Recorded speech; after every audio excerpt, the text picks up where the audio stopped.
So today we are trailblazing up in the Shenandoah Mountains. You can learn a lot from being in nature.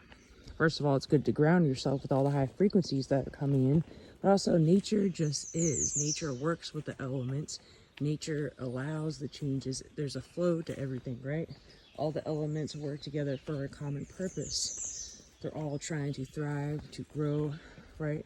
But the elements all work together, and there's a divine order to it. Even if it's chaotic at times, the rain will pass, the thunderstorms will pass, the destruction will pass. There's life and death, right? Rebirth, transformation. We see caterpillars changing to butterflies. There's a lot you can learn from nature. Nature is very healing in various ways. Get out into nature today.